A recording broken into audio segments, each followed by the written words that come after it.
Africa-Vie. L'Afrique donne son avis.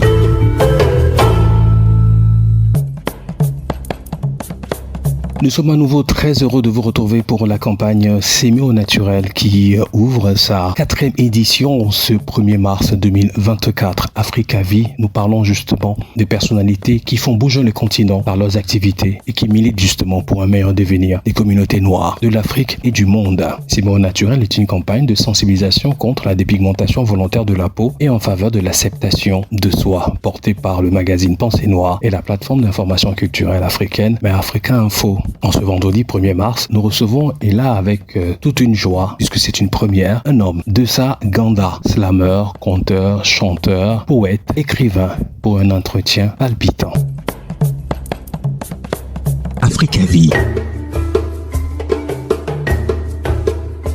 Dessa Ganda, bien le bonjour. Vous êtes un artiste à multiples facettes. Comment vous définirez-vous? Effectivement, je suis un artiste polyvalent au service de l'art. Comédien, conteur, humoriste, slammer, chanteur, auteur et danseur. L'humour et le slam ont tout d'abord comme dénominateur commun la scène. Et la scène est pour moi le lieu par excellence de la représentation de la vie. Avec style et technique, chacun la façonne. Certains juste pour le beau et certains comme moi pour le beau et au-delà. Je me définis comme artiste de message ou messager. Et mes canaux sont les arts de la scène. En humour, tout comme en slam, je reste subtil avec des sujets sociopolitiques. Si la scène est mon arme, les arts de la scène sont mes munitions. Quel est votre univers à penser qui fait certainement tomber des masques? Me considérant comme citoyen à part entière de la société, mon travail prend en compte aussi ce qui se passe autour de moi. Même si j'utilise quelques fictions pour la forme, le fond est blindé de réalité. Je suis venu à l'art pour être utile à la société. Et surtout avec le conte,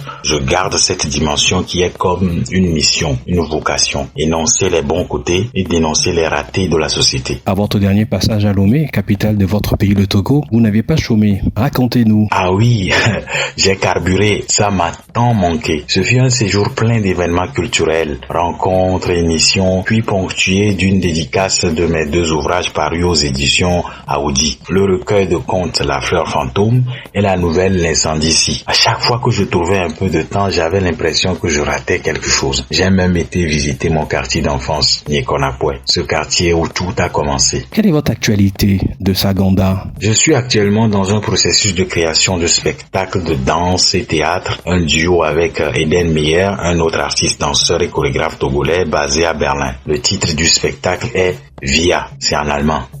Nous, la direction artistique est assurée par un autre artiste, danseur et chorégraphe togolais, Kossi Sébastien Aholou Okawi. La première du spectacle est prévue sur le 29 mars. Je développe aussi un concept d'art multidisciplinaire entre théâtre d'improvisation, conte et musique avec un artiste camerounais, Étienne Eben, destiné aux enfants de 4 à 6 ans. Ce serait entre workshop et performance. Et je suis aussi en train de promouvoir mon tout dernier spectacle de conte intitulé Sous un soleil tapant les tympans. Parallèlement, j'écris un texte sur la situation du Congo démocratique en allemand, puis un autre texte en mina à propos de la considération du peuple par les politiques. Dessa Ganda, c'est surtout quelques distinctions qui témoignent de votre amour pour l'écriture et les mots. Dites-nous en plus. Mon tout premier prix littéraire était en 2004 au CCF, Centre culturel français de Lomé. J'avais reçu le prix du meilleur lecteur au festival Edjouva. En 2010, j'ai reçu le 2e prix du concours Amour responsable organisé par PSI Togo. En 2012, le prix de la meilleure nouvelle plume francophone avec la nouvelle L'incendie ici. Ce concours était organisé par l'association Fil Bleu et l'Institut français du Togo. En 2013, j'ai eu le premier prix du tournoi de slam Jeudi, qui donnait droit au championnat francophone de slam au Mans, en France. J'y ai représenté le Togo et fini en finale. En 2014, le premier prix du concours de slam pour la paix organisé par l'ONG Wanep Togo. Ce sont des récompenses qui ont boosté ma motivation à des périodes clés de ma carrière. En ce mois de mars 2024, vous avez accepté associer votre image à la campagne S'aimer au naturel. Le blanchissement de la peau est-il une pratique dont vous avez entendu parler? Oui, surtout quand j'étais encore au pays, c'était un vrai sujet touchant bien le genre féminin que masculin. En Allemagne, ça n'est pas un. L'artiste que vous êtes a-t-il été tenté d'en savoir beaucoup plus? Bien sûr, le phénomène m'a surtout frappé en 2007 lors de mon voyage voyage pour un festival de théâtre à Matadi, au Congo démocratique, où j'ai vu beaucoup plus d'hommes dépigmentés. Les raisons sont multiples. La principale est le complexe dû au modèle de beauté que les médias ont figé dans les têtes. Une belle personne doit être teint clair. Erreur, la beauté se trouve dans la simplicité, le naturel. Je l'ai dit avec subtilité lors de mon spectacle d'humour One Man Chauve en 2016 au Goethe Institut de Lomé, qui était carrément une autodérision et qui sous-tendait l'acceptation de soi, le naturel sien. Pour les plus avertis, il s'agit d'un rejet de la peau noire qui ne dit pas son nom et non un phénomène de mode. Qu'en pensez-vous? Effectivement, le rejet de sa peau et la tendance sont aussi des raisons qui expliquent ces faits déplorables. J'ajouterai aussi le dénigrement de sa peau, le fait de sous-estimer sa propre peau et ses qualités. Pourtant, les conséquences sont bien visibles.